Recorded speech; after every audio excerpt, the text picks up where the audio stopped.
más que un museo en Salamanca.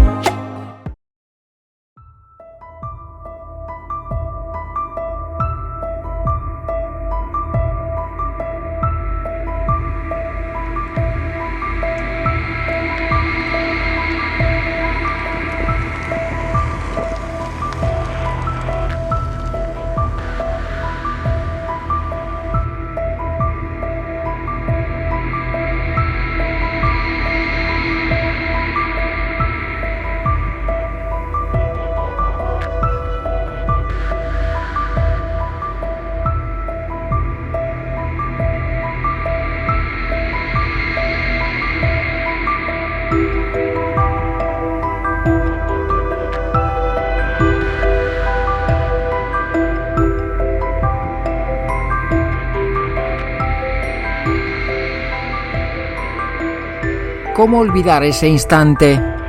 Cuando cerraste los ojos y besaste a Rebeca en el patio del colegio. Un suspiro y 220 latidos. Luego apareció él, inquieto y patoso. Descubrir en sus ojos que sería tu mejor compañero, el más fiel, sucedió en apenas un minuto.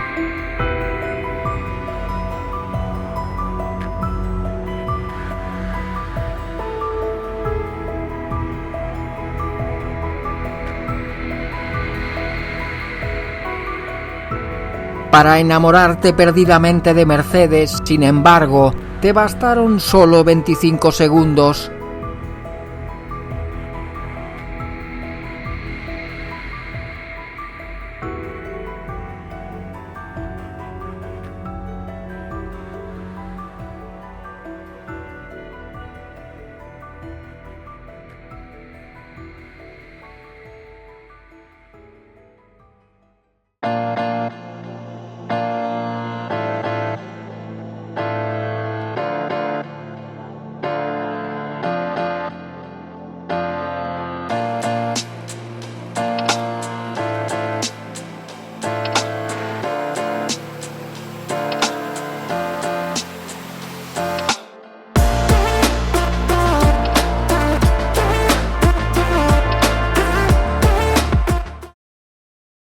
Los años 90 comenzaban para Mercedes-Benz con un relativo traspiés, algo no muy frecuente en la historia del inventor del automóvil. La mastodóntica clase S culminaba su oferta entre demasiadas críticas, debido a un gigantismo poco acorde con unos tiempos en recesión. Tras regresar a su sobriedad habitual con la clase C, afrontaba la parte central de la década con una nueva mirada en su clase E. Pero lo más importante es que estaban en desarrollo varios productos inéditos en su gama, destinados a alguien más que a su tradicional clientela algo madura. Desde los primeros compases del decenio, los alemanes preparaban a conciencia su aterrizaje en el renacido nicho de los pequeños Roadster, en plena efervescencia tras el lanzamiento del Mazda MX-5. Así, a principios de 1992, año en el que la firma destapaba su berlina media, Motor 16 anticipaba la llegada de futuros modelos, entre los que aparecía un Mercedes descubierto. El nombre que se pronosticaba será cierto, como que debería estar basado en la plataforma de la inminente clase C, que pasados unos meses de la publicación del artículo, daría el relevo al 190. Tendrían que transcurrir un par de años para que se concretasen las características de este pequeño descapotable que poco tendría que ver con el que se imaginaba la revista española. Mercedes rompía su silencio en abril de 1994 en el Salón de Turín, celebrado en la antigua y emblemática factoría Fiat de Lingotto. Bajo la azotea más famosa de la historia de la automoción se desvelaba el estudio SLK. Era la primera vez que la firma elegía este escaparate para presentar una primicia mundial. Saltaba a la vista que apostar por la catedral del diseño automovilístico no era fruto de la casualidad.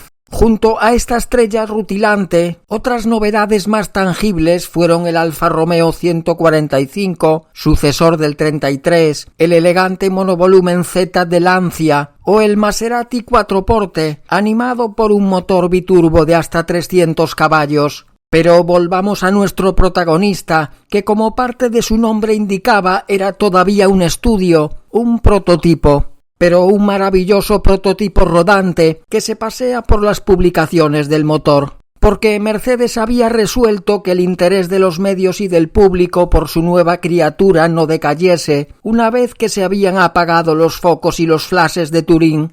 En palabras de un alto cargo de la empresa, el SLK representa el diseño según Mercedes, pero sobre todo avanzaba claramente cómo sería el futuro modelo de serie, que debería aparecer un par de años más tarde y que se situaría claramente por debajo, en precio y en tamaño, de los admirados SL. Porque el fabricante más serio del mundo había decidido crear un coche de puro placer, una vez que BMW había anunciado la fabricación de un pequeño Roadster en Estados Unidos en 1995 y que Porsche había hecho lo propio con el Boxster, que debería debutar un año más tarde. Después de 4 décadas de leyenda, la saga SL se enriquecía con este hechizo del viento, que heredaba las cualidades estéticas y los atributos característicos de la marca, y en el que se combinaban acertadamente rasgos modernos y clásicos. Las protuberancias en el capó eran un guiño al 300 SL, y los arcos de seguridad carenados eran una forma de recordar a los 300 SLR de competición. Este sugerente plato se alineaba con un interior en el que la mayoría de las superficies no estaban recubiertas, simplemente quedaba a la vista el metal desnudo y pulido. 6 meses más tarde, en el otoño de esa temporada 94, el Roadster para el año 2000 volvía a causar sensación en un evento del máximo nivel, en este caso en el Salón de París. Esta segunda aparición permitía acrecentar la expectación creada y de paso conseguir algún que otro pedido anticipado. La unidad que podía admirarse en la Ciudad de la Luz, también rodante, era algo diferente de la que había deslumbrado en Italia. Su tono azul podía interpretarse como un homenaje al país anfitrión, ya que es el color tradicional de los coches de carrera franceses. El escape concentra sus 2 salidas en la parte izquierda, 2 arcos antivuelco reemplazan los resaltes tras los apoyacabezas y en su habitáculo más lujoso y equipado se cubrían por completo las zonas hasta entonces desnudas. El cambio pasa a ser automático y se reemplaza el motor de 2.200 centímetros cúbicos por un 2 litros, que será parte de la oferta del modelo definitivo. Aunque la diferencia más sustancial, la principal aportación técnica del futuro biplaza, es que este último concept car incorporaba un techo metálico escamoteable que se recogía como por arte de magia en el maletero. Estas láminas en blanco y negro son el mejor testigo de los cambios que había sufrido esta especie de borrador itinerante en solo unos meses, una evolución que transcurría paralela a los procesos de ingeniería y de fabricación que darían lugar al automóvil producido en serie. A mediados de 1995, con motivo de su exhibición en el Salón de Barcelona, el SLK protagoniza su primer cartel publicitario. Pocas veces se ha promocionado un coche antes de comercializarse, aunque resulta curioso que el ejemplar que aparece en el anuncio no es el que podrá verse en la muestra española, ya que no se corresponde con el último prototipo desvelado en París, sino con el que había debutado en Turín. Se supone que este tampoco mordía. A finales del año 95, Mercedes-Benz finalmente difunde entre los medios las primeras fotos e informaciones oficiales del modelo definitivo. El R170, así se le conocerá internamente, es medio metro más pequeño que la berlina de la clase C y que el SL, lo que permitía que al nombre de su hermano mayor se le añadiese una tercera letra, la K de Kurz, corto en alemán. El talle sigue siendo el de una pequeña diosa, con una línea en cuña, una zaga alta y unos voladizos muy reducidos. La diferencia más visible entre los prototipos y el modelo de calle la encontramos en los grupos ópticos. En el caso de los delanteros, estos ya no se extendían hacia arriba, y los intermitentes aparecen situados a cada lado de los faros principales, en lugar de estar por encima. Desvelados prácticamente todos sus secretos, solo quedaba la presentación ante el gran público. pero el SLK todavía tardaría unos 6 meses en ponerse sus últimas galas. El escenario elegido es, como hacía un par de años, Turín, la guarida del clan Agnelli. A pesar de conocerse por fotos, es capaz, como las otras estrellas, las de la gran pantalla, de desbordar nuevamente los corazones de miles de asistentes al salón. Se habla de que hay ya 25.000 peticiones en firme. Entre las originales propuestas de Bertone, Pininfarina, Fioravanti o Maggiora, se presentan también como modelos de serie los Lancia Kappa Coupé y Station Wagon, el Jaguar XK8 descubierto y el Palio, el coche mundial de Fiat. Según los responsables de este cabriolet revolucionario, que también era un coupé, el objetivo desde su nacimiento fue sumar pasado y tradición con futuro y tecnología. Para lograrlo se habían invertido 68.000 millones de las antiguas pesetas, tanto en su desarrollo como en la adecuación de la factoría alemana de Bremen, en la que sería fabricado. Como buen Mercedes, la seguridad era el pilar fundamental en el pliego de condiciones, porque sin seguridad tampoco hay placer. El bastidor cuenta con robustos arcos de acero camuflados tras los reposacabezas y con el marco del parabrisas reforzado por una estructura tubular. Los niveles de eficacia en caso de impactos frontales, traseros o laterales serán equiparables a los conseguidos por un clase C o E. Para contener el peso se emplea el magnesio en un par de piezas del monocasco, mientras que el 32% de la estructura está hecha de chapa de alta resistencia. El peso en vacío, anunciado para la versión de acceso, es de solo 1.270 kilos. Ahora sí que el SL, además de deportivo y en este caso corto, era también ligero.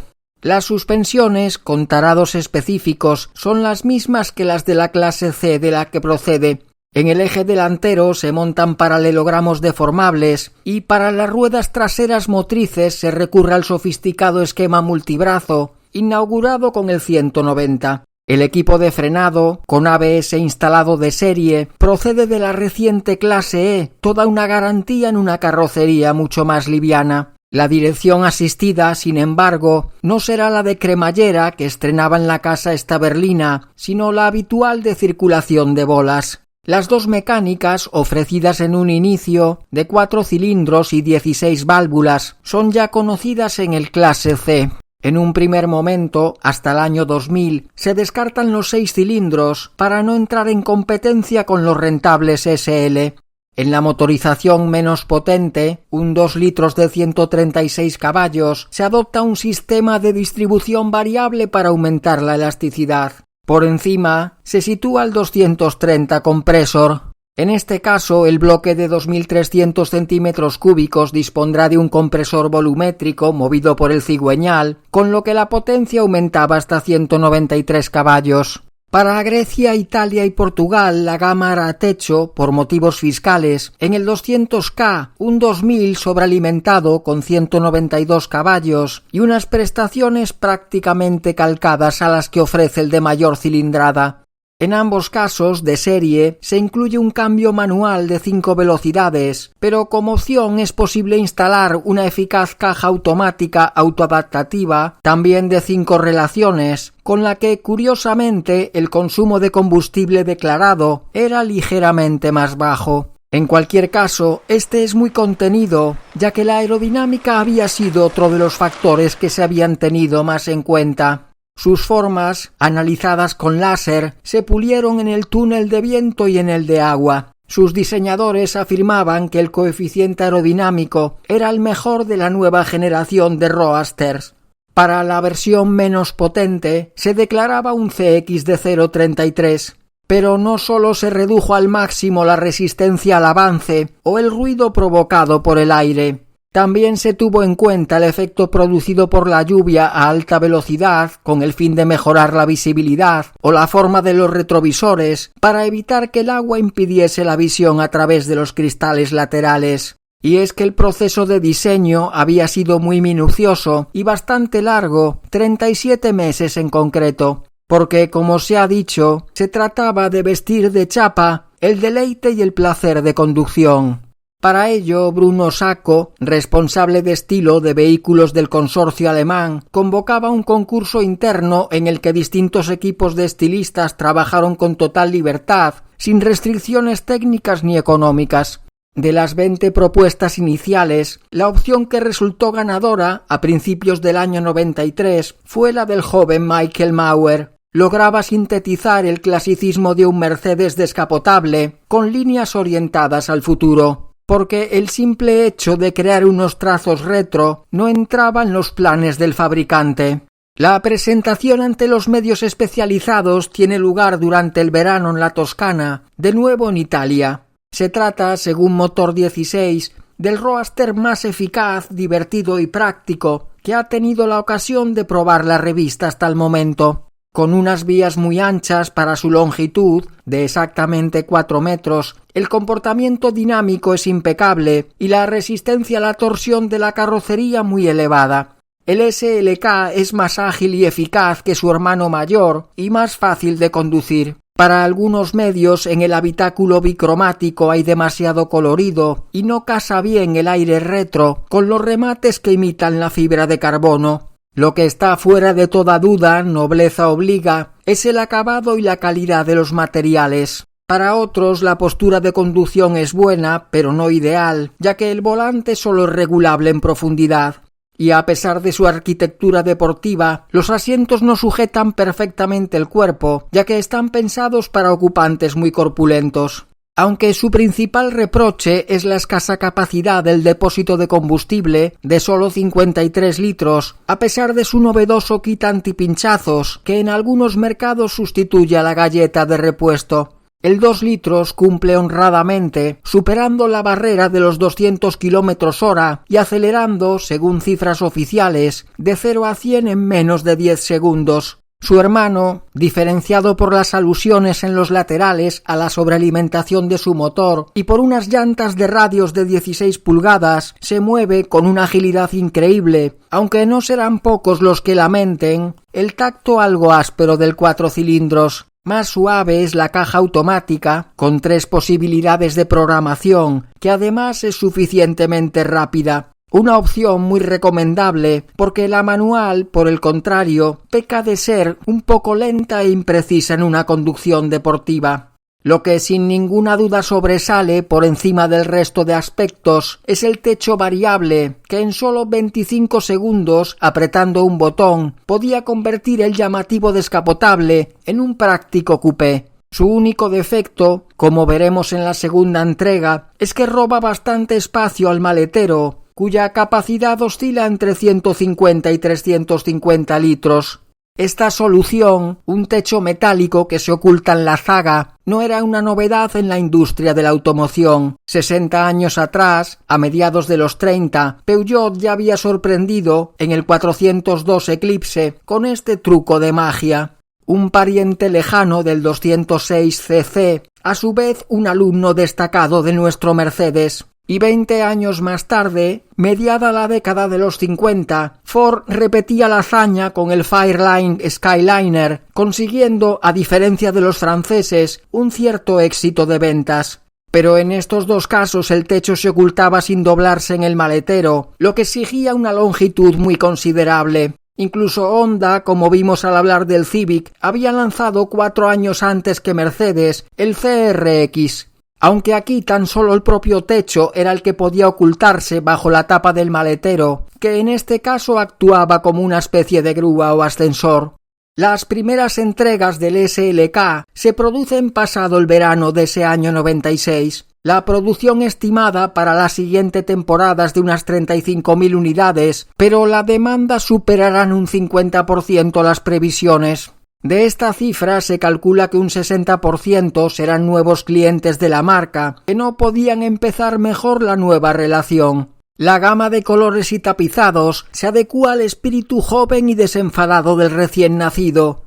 Mercedes se soltaba el pelo. El lanzamiento en España se llevaba a cabo en octubre, pero se ponen a la venta únicamente unas 40 unidades antes de que finalice el año, que de inmediato pasan a estar adjudicadas. También buena parte de las 250 previstas para la siguiente temporada. Ello hará que ciertas empresas de importación paralela vendan el coche semiusado por una cantidad por encima de la tarifa oficial para evitar la espera de los clientes. Como vemos, el SLK es muy minoritario en sus comienzos, pero más por la falta de disponibilidad que por el precio, bastante ajustado. El 200 rozaba los 5.400.000 pesetas y el 230 Compressor superaba los 6.200.000.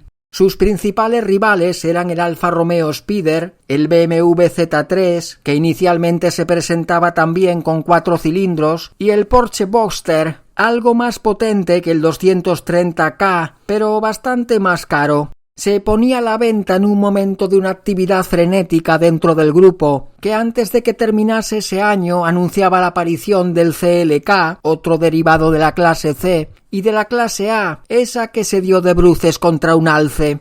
El catálogo distribuido por la red comercial comenzaba recordándonos que todo había empezado con un sueño. Ese todo era, 110 años antes, conducir un carruaje sin caballos, el apasionante nacimiento del automóvil de manos de Daimler y Benz. A continuación se reproducía la presentación en Nueva York del Mercedes 190 SL y algunos de sus éxitos en competición, lo que nos obligaba a pensar que era el antecesor directo de nuestro protagonista. Tras estos guiños al núcleo más profundo de la marca, llega el momento de poner un toque de color, de sacudirse el polvo de la historia. Las siguientes páginas, ilustradas con la versión de 2 litros, son algo así como el tráiler de una nueva temporada de la serie Friends, todo un fenómeno social por aquella época. Chicos y chicas con la ciudad de los rascacielos como telón de fondo y punto de encuentro. Guapos y guapas que disfrutaban de unas vidas trepidantes o paseaban estilosamente junto al mar, mientras la orilla occidental de la civilización todavía conservaba en pie uno de sus baluartes más representativos, un par de torres. Ricos y ricas, pero no tanto, porque el Baby SL es uno de los Mercedes con mejor relación valor-precio. Dentro de su familia, el atmosférico costaba prácticamente lo mismo que un clase C familiar con su mismo motor, mientras que la tarifa de la versión sobrealimentada era exactamente igual que la del C280 berlina, a la que también igualaba en potencia. Además, el equipamiento en ambas motorizaciones será muy generoso, siguiendo la reciente filosofía de la marca de ofrecer más coche por el mismo precio. Ahora la lista de opciones era bastante escueta y en ella figuraban como elementos más interesantes los airbags laterales, la alarma antirrobo o los asientos calefactados. Por unas 800.000 pesetas, el kit de personalización estética del especialista AMG acentuaba el carácter deportivo, con faldones y paragolpes específicos, una salida del escape cromada y doble y unas llantas de 17 pulgadas de diámetro. La vieja estrella de 3 puntas seguía brillando, en el caso del SLK, con la luz del éxito, y en 1998 el plazo de entrega en España superaba el año, lo que recordaba los tiempos del SEAT 600. Y eso que, como leíamos en Motor 16, cuando un comprador entra en un concesionario Mercedes con ganas de comprar un SL, los vendedores tendrán que esconder apresuradamente a su hermano pequeño. Si no lo consiguen, mejor que pongan cualquier excusa para que no lo pruebe. De lo contrario, saldrá por el mismo precio con 2 coches debajo del brazo, un SLK para él y otro para su mujer. Porque ¿quién va a pagar más de 13 millones de pesetas por un coche sin el invento definitivo, su techo variable? Tras más de 160.000 unidades comercializadas y con nada menos que 35 premios internacionales recibidos, la firma de Stuttgart decide reforzar posiciones ante la aparición de nuevos competidores como el Audi TT Roadster o el Honda S2000. Y el SLK se pone al día. Este rediseño se da a conocer en enero de 2000 en el Salón de Detroit, en el que las miradas se dirigen dentro del stand de Mercedes al SLA, un prototipo de menos de 3,80 metros de longitud basado en la plataforma de la clase A, de tracción delantera. ¿Un SLK todavía más pequeño? Era la pregunta que todos nos hicimos, pero como los alumnos muy guapos pero poco aplicados, no aprobará los estudios. Como era obvio, el nuevo SLK llamaba menos la atención en la muestra norteamericana, porque en lo visible no era muy diferente. Lo mismo ocurrió al otro lado del charco por esas mismas fechas, en la feria de Bruselas, porque las modificaciones más profundas se producen a nivel mecánico.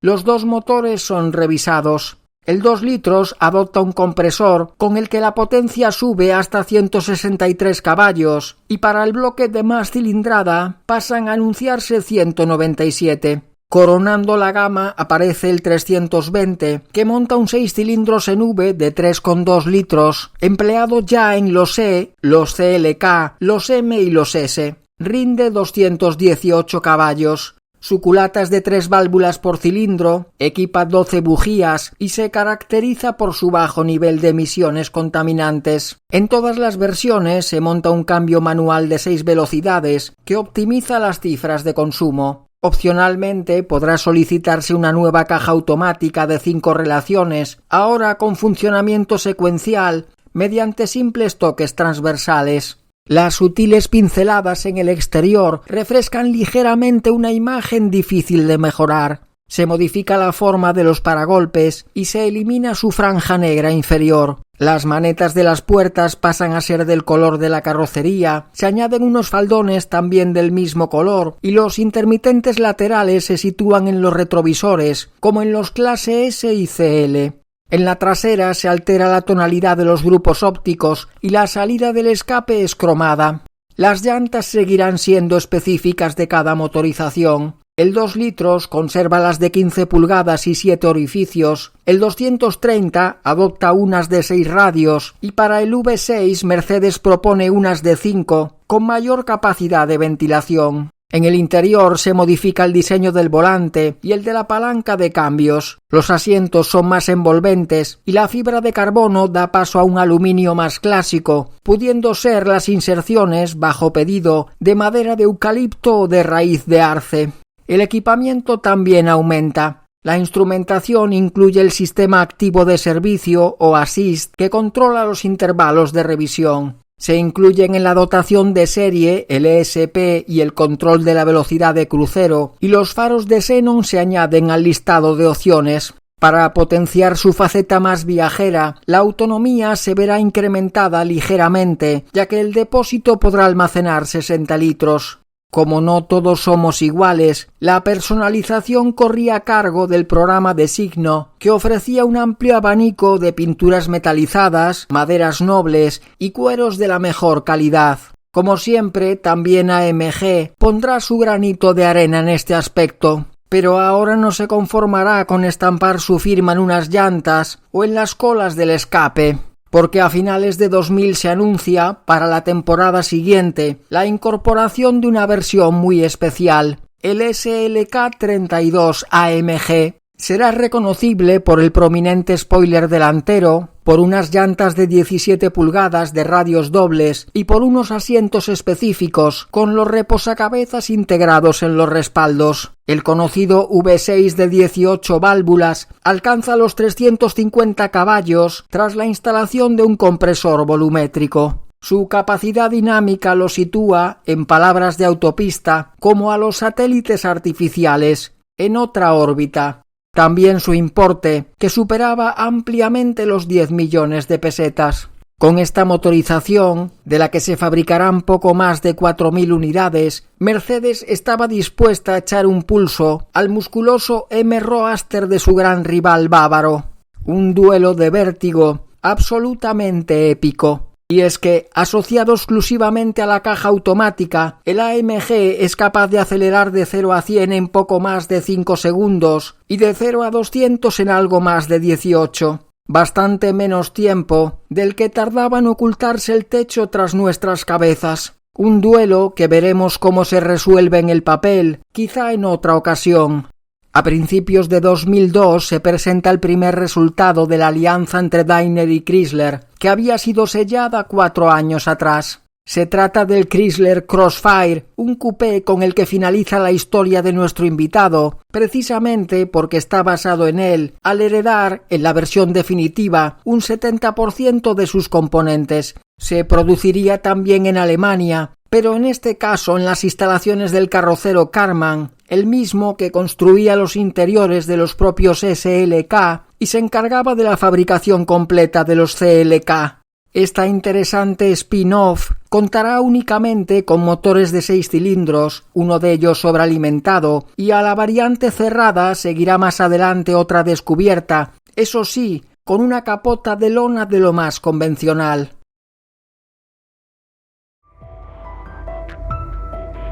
La producción del Mercedes SLK o R170 para los más íntimos finaliza en abril de 2004, tras haberse fabricado unas 310.000 unidades.